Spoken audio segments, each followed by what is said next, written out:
It was 1894 when Reverend James Villa Blake wrote this covenant for his congregation. Love is the spirit of this church, and service is its law. This is our great covenant, to dwell together in peace, to seek the truth in love, and to help one another. We often see love as an ephemeral kumbaya statement or feeling. We write songs about it. All you need is love. Love will keep us together. What the world needs now is love, sweet love. And it's hard not to resonate with these songs and statements because love is at the core, at the center of our heart and our faith. But love is the spirit of this church, and love is the sermon I always inevitably preach. But can we survive on love alone? Or do we need something else? Do we need love and? I think we do need more than the kumbaya type of love. Because what does it mean to dwell together in peace? That takes serious work. And what does it mean to seek the truth in love? That takes serious intention. And what does it mean to help one another? That takes serious heart.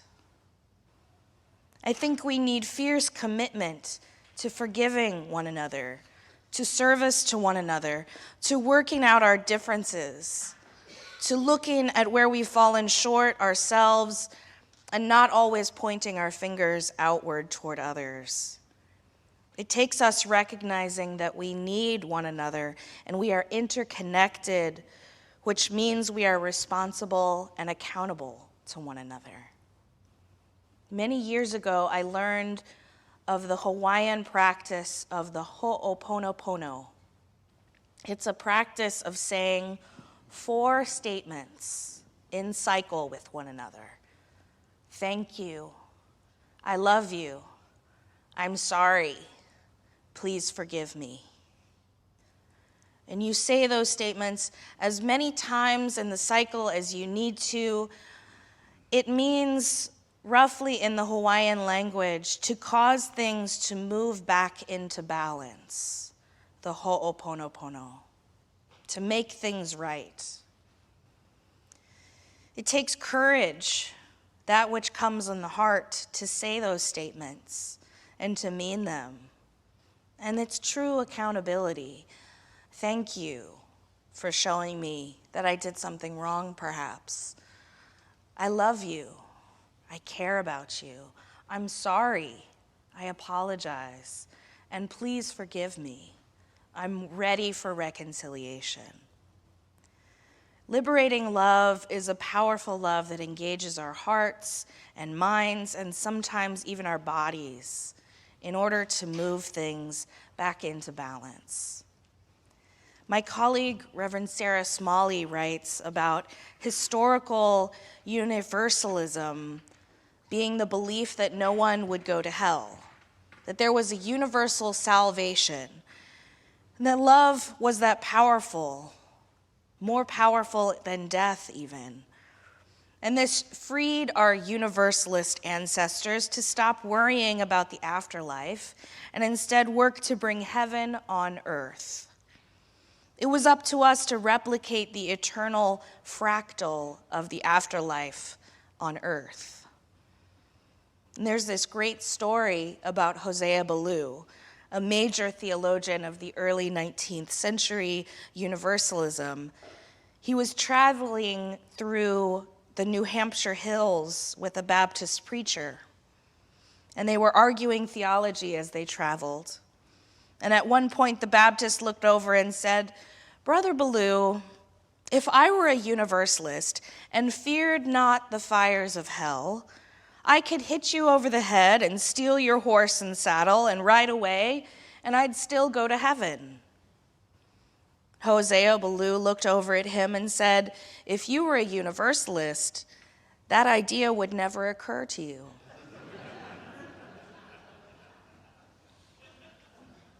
That idea of doing someone wrong would not enter your mind if you believe that at your very core, we are all loved and worthy. It would never occur to you to hurt one another. Love does not just liberate us from the worry of the afterlife, but it also liberates others from oppression. A love so great cannot simply just save us as individuals, but must save everyone. And we ought to know when and how that kind of love calls us to be. In an article for Yes magazine, Black queer activist and author Adrienne Marie Brown writes about how love looks like accountability. She says, it's a gift to give someone a chance to shift their behavior and create more possibilities within the connection. Truly, if we hope to strengthen the net of our society, we need to strengthen the bonds between each pair and group of individuals. What we want is a net so strong, so satisfying that no one can fall through it, right? A healed society would be one in which no one becomes the bearer of unjust hardship, where individuals don't bear the weight of systematic failures. There's a degree of loss and pain that is a part of the human experience, but we can heal our relations to each other to move toward a reality in which no one is given a life that only produces trauma and suffering. Now, this may sound like an intellectual or a solely internal process, but the truth is, this is our collective work. This is what healing and accountability look like. And there are practices for weaving and trusting that net of accountability. Be responsible for your internal state and the external impacts you might have on others. In other words, know yourself enough to know what's going on with you and not let it project out on other people. Another way is to build relationships rather than assumptions. Ask questions and remain curious. Speak and listen with intention. Give and receive feedback. Set, hear, and honor boundaries. Prentice Hemphill writes that boundaries are the distance at which I can love you and me simultaneously. Boundaries are loving practices, and modeling them gives others permission to set their own boundaries. Apologize and receive apologies. Know when to hold and to let go. Nothing is permanent. And the last tip she gives for weaving that net is follow the love, proliferate love. She says, love is how humans flock.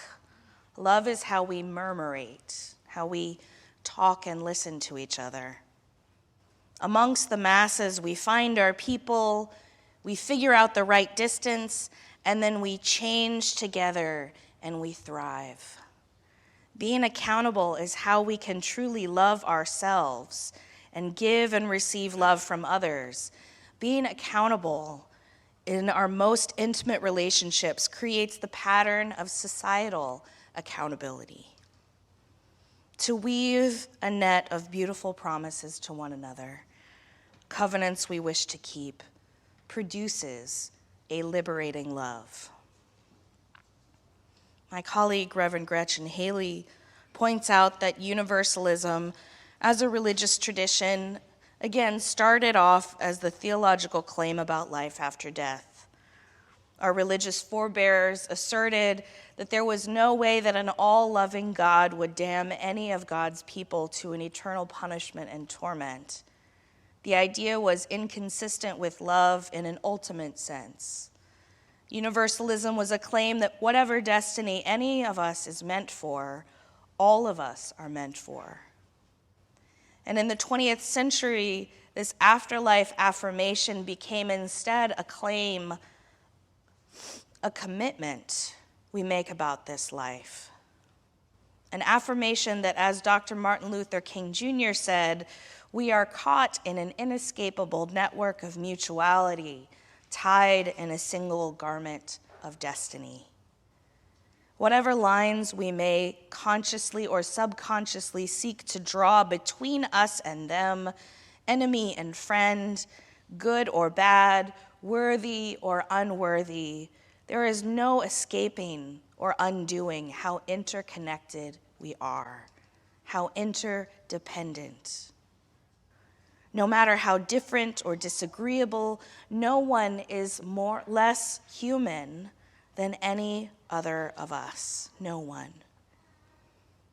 And the outcome of this theological claim is that what King described as the beloved community, beloved community, as in fueled by and held together by the promises of love.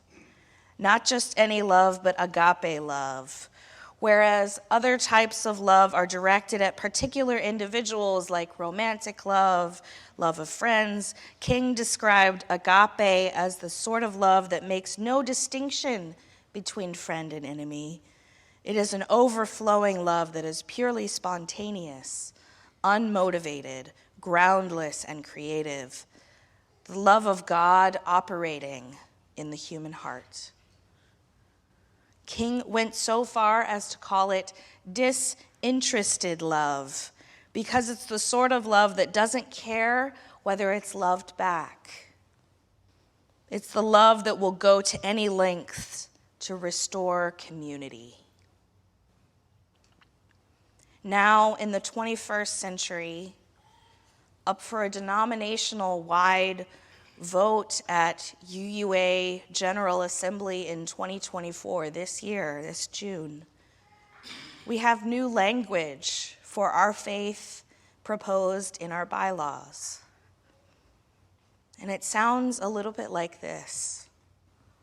Love is the power that holds us together and is at the center of our shared values. We are accountable to one another for doing the work of living our shared values through the spiritual discipline of love, inseparable from one another. These shared values are interdependence, pluralism, justice, transformation, generosity, and equity. Now, interdependence, meaning we honor the interdependent web of all existence of which we are a part. With humility and reverence, we covenant to protect the earth and all its beings from exploitation, creating and nurturing sustainable relationships of repair, mutuality, and justice. That's love and. Pluralism is love and. Celebrating that we're all sacred beings, diverse in culture, experience, and theology, covenanting to learn from one another in our free and responsible search for truth and meaning. We embrace our differences and commonalities with love, curiosity, and respect. Justice. Justice we know as love, and we work to be diverse, multicultural, beloved communities where all thrive. We covenant to dismantle racism and all forms of systematic oppression. We support the use of inclusive democratic processes to make decisions within our congregation and the society at large. Transformation is absolutely love and being willing to change and adapt to the changing world. Generosity is love and cultivating a spirit of gratitude, giving from our hearts and knowing that it will be received by the heart. And equity, recognizing and declaring that every person has the right to flourish with inherent dignity and worthiness. To weave together a net of interdependence, pluralism, justice, transformation, generosity, and equity, all held together by a love that will not let us go, might just be part of what creates a beloved community we can believe in, a heaven here on earth. May it be so. Blessed be, and amen.